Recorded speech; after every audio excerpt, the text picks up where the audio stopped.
मैं हूं दीनानाथ, आप देख रहे हैं जनसंसद न्यूज। मैं आपको बता दूं कि आए दिन एनडीएमसी के अंदर कहीं न कहीं धरना प्रदर्शन, मीटिंग और चर्चाएं चलती रहती हैं।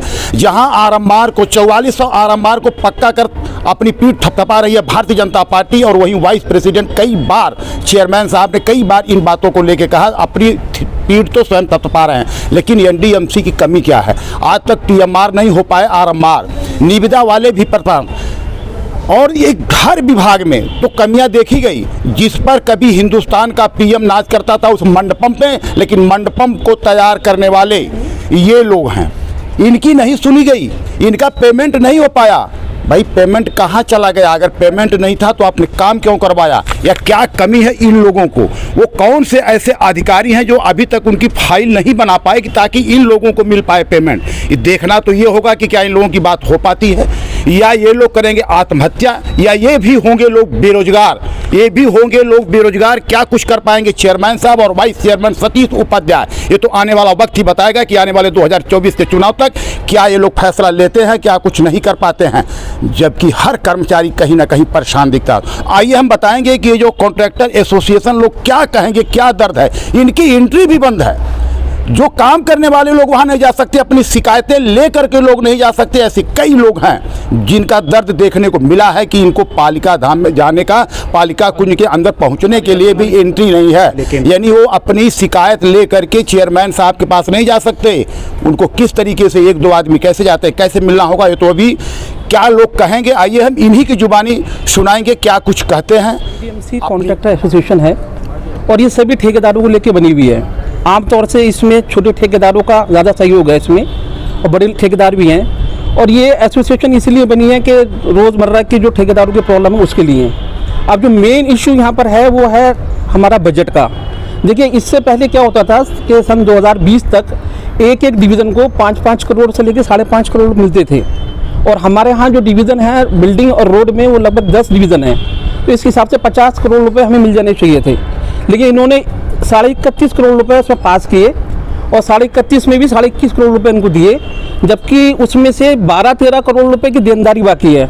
तो हमारा कहना यह है कि जिस डिवीज़न को 5 करोड़ मिलने चाहिए तो उसको आपने 2.5 करोड़ रुपए दिए हैं, और 1.5 करोड़ रुपए जो है वो आप जो है पिछले पैसे देने हैं, तो उनको आगे कैसे काम चलाएंगे? G20 में उन्होंने काम करा, प्रधानमंत्री ने बड़ा अच्छा काम किया, प्रधानमंत्री जी को ये बदनाम करना चाहते हैं। प्रधानमंत्री जी ने G20 के लिए इतनी मेहनत करी और यहाँ के लिए कहा कि इसको सुंदर बनाया जाए। हम लोगों ने दिन रात एक करके और यहाँ पर काम किया और कोशिश करी कि कोई शिकायत, बाहर के लोग आ रहे हैं कोई शिकायत ना हो। हमने रातों में यहाँ पर काम किया, लेकिन उसका हल ये निकला, इन लोगों ने काम भी हमसे करवाया, उसका हल ये निकला कि ये चाहते हैं कि मोदी जी को किसी तरीके से बदनाम किया जाए, और उनकी जो आगे की जो वो है, ताकि ये दिखाया जाए विपक्ष को कि देखिए G20 के नाम पर काम तो हुए लेकिन पेमेंट नहीं थी इनके पास। जबकि मैं आपको ये बताना चाहता हूँ कि एनडीएमसी जो है वो हमारी सबसे रिचेस्ट बॉडी है, तो उसके बावजूद हमारी पेमेंट नहीं हो रही। ये जो है बीच में कुछ अफसर ऐसे हैं, हमारे एक्शंस के थ्रू फाइल्स जारी है, ऊपर चीफ साहब भी हैं, उनके पास भी जाती है। बीच में कुछ ऐसे हैं जो अड़ंगा इसमें अड़ाते हैं, और वो कोशिश किसी और चीज़ों में लगे हुए हैं। उनसे हमने कई बार बात करी, हमारी चेयरमैन साहब से बात हुई है, प्रधानमंत्री जी को हमने चिट्ठी लिखी है इसके लिए, और मुझे पूरी उम्मीद है कि प्रधान जी इसको संज्ञान में लेके और कोई अच्छा इसका जो है फ्रूटफुल कोई हल निकालेंगे।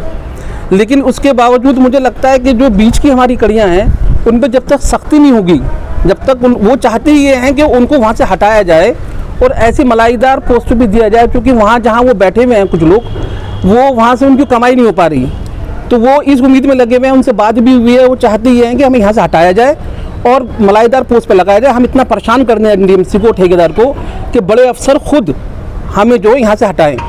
सेक्रेटरी साहब को रिप्रेजेंटेशन दिया, यहाँ तक कि हमारी हालत ये है कि हमने जो हमारे रोड्स के जो एग्जीक्यूटिव इंजीनियर्स हैं और बिल्डिंग के, अभी हमने पिछले 12-15 दिन से इनका घेराव लगातार हम कर रहे हैं। और अभी 5 दिन पहले ऐसी स्थिति बनी कि हमने एक ऑफिस में जाके आत्महत्या करने की कोशिश करी। आप R2 डिवीज़न में जाके पता कर सकते हैं, संजय वर्मा जी उसके एग्जीक्यूटिव इंजीनियर हैं। हमने भी पेमेंट को लेकर जब कहा और हमने देखा कोई हल नहीं निकल रहा है, जब यहाँ जाते हैं तो ये कहते हैं जी ऊपर से प्रॉब्लम है, ऊपर वाले कहते हैं जी ये वो फंड भरा भेज नहीं रहे, ये आगे की तरफ फंड चाहिए। तो पालिका केंद्र में क्या करा इन्होंने कि इन चीज़ों को देखते हुए एंट्री बंद कर दी। कोई वहाँ पर जाके शिकायत नहीं लेके जा सकता, अगर जाएगा तो 1 बंदा 2 बंदा जाएगा, और उसके लिए भी जब तक ऊपर से कोई ना बुलाए उनको, तो तब तक वो अंदर एंट्री नहीं कर सकता। तो हमारी जो मुख्य मांग है वो है, देखिए ये अब हमने ये सोचा है कि अगर हमारी बात नहीं मानी जाती है, हालांकि पीएम साहब से पूरी उम्मीद है कि वो संज्ञान मिलेंगे, तो फिर हम इसके लिए जंतर मंतर पे धरना देने का भी प्रोग्राम है।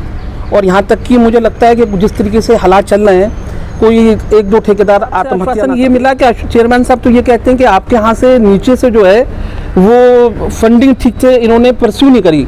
मतलब जो एग्जीक्यूटिव इंजीनियर थे, बीच में कई बार ट्रांसफ़र भी हुए, तो एग्जीक्यूटिव इंजीनियर ने ठीक तरीके से उसको परस्यू नहीं करा। और बीच में आके जो प्लानिंग जो हमारा डिपार्टमेंट है, वो डिपार्टमेंट हमारा बहुत ज़्यादा इस वक्त बहुत भ्रष्ट डिपार्टमेंट हो चुका है। वो चाहता है कि जब तक कोई मलाईदार चीज़ ना मिले वो काम करने को तैयार, लेकिन वो आप जानते हैं कि कौन यहाँ पर हैं प्लानिंग में बैठे हुए, और वो चाहते हैं कि हम रोड या बिल्डिंग में या कहीं पर आए। तो इस तरीके से वो पूरी कोशिश कर रहे हैं कि फंडिंग को कम कर दिया जाए।